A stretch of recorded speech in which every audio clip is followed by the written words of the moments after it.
Pat Harfst here. Wanted to reach out and say that, we've just come out from under a really awkward year.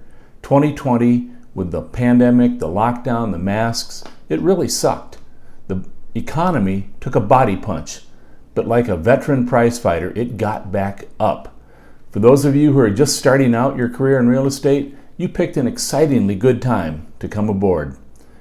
We recently asked a classroom filled with mentees, when you were 16 years old, what did you want to be when you grew up? Got a lot of different answers, many centered on professions where helping people directly was central. Nursing, teaching, hospitality, police work. These were all common career paths for 16-year-olds. Not one person said real estate sales.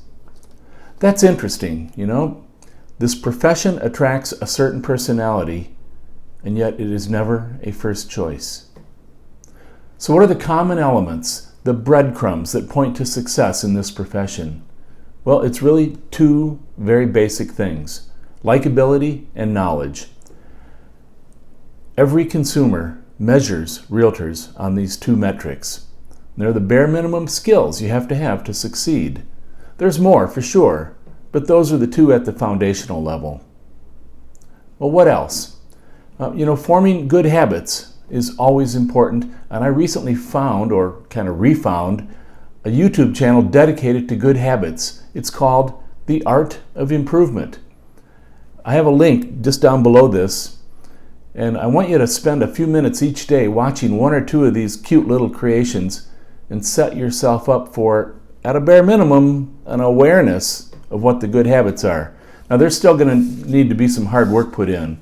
With all the advances in medicine and science, we have yet to figure out how to outsource learning.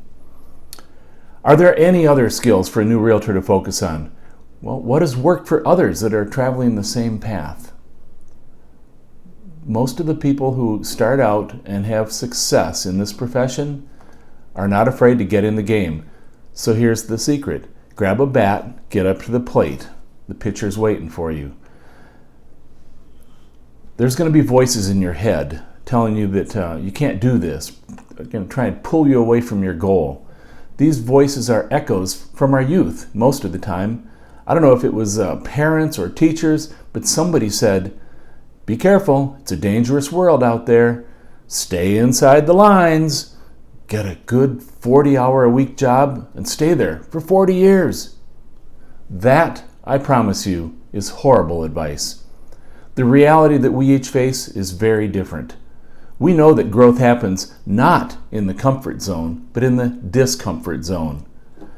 So spend some time on that YouTube channel and see if it doesn't make it easier to get some traction and get comfortable being uncomfortable.